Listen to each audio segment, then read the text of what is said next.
uraian di atas, jelas kiranya bahwa asumsi atau landasan pendidikan akan berfungsi sebagai titik tolak atau tumpuan bagi para guru dalam melaksanakan praktek pendidikan. Selanjutnya, ada jenis landasan pendidikan. Berdasarkan asumsi menurut Troy Wilson, organ asumsi dapat dibedakan menjadi 3 macam. Yang pertama yaitu aksioma, adalah asumsi yang diterima kebenarannya tanpa perlu pembuktian, atau suatu pernyataan yang kebenarannya diakui atau diterima secara universal. Contoh, dalam hidupnya manusia tumbuh dan berkembang. Terhadap pernyataan ini, tidak akan ada orang yang menyangkal kebenarannya, sebab kebenarannya dapat diterima secara universal tanpa perlu dibuktikan lagi. Yang kedua, postulat adalah asumsi yang diterima kelompok orang tertentu atau atas dasar persetujuan. Contoh, perkembangan individu ditentukan oleh faktor hereditas maupun oleh faktor pengaruh lingkungannya.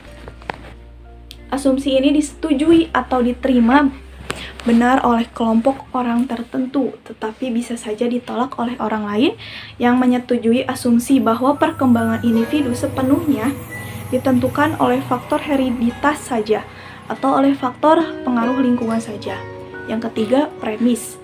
Tersembunyi adalah asumsi yang tidak dinyatakan secara tersurat yang diharapkan dipahami atau diterima secara umum. Premis tersembunyi merupakan premis mayor, premis minor dalam silogisme yang tidak dinyatakan secara tersurat. Dalam hal ini, pembaca atau pendengar diharapkan dapat melengkapinya. Contoh, Armin perlu dididik atau dinyatakan dalam pernyataan ini terdapat premis tersebut yang tidak dinyatakan, yaitu semua manusia perlu dididik, dalam kurung premis mayor.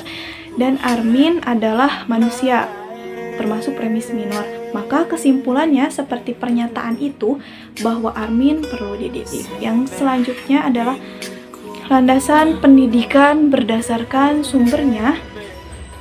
Berdasarkan sumber jenis landasan pendidikan dapat diidentifikasi dan dikelompokkan menjadi yang pertama, landasan religius. Pendidikan merupakan suatu asumsi yang bersumber dari ajaran agama yang dijadikan titik tolak dalam pendidikan. Contohnya, carilah ilmu sejak buayan hingga masuk ke lahan. Implikasinya bagi setiap muslim bahwa belajar atau melaksanakan pendidikan sepanjang hayat merupakan suatu kewajiban. Yang kedua yaitu landasan filosofi. Pendidikan merupakan suatu asumsi yang bersumber dari filsafat yang menjadi titik tolak dalam pendidikan. Landasan filosofi, pendidikan tidaklah hanya satu melainkan ragam sebagaimana aliran filsafat seperti idealisme, realisme, pragmatisme, dan Pancasila. Contoh, penganut realisme berpendapat bahwa pengetahuan yang benar peroleh manusia melalui pengalaman dirinya. Implikasinya, penganut realisme mengutamakan metode mengajar yang memberikan kesempatan kepada siswa untuk memperoleh pengetahuan melalui pengalaman langsung. Misalnya, melalui observasi praktikum. Yang ketiga ada landasan ilmiah.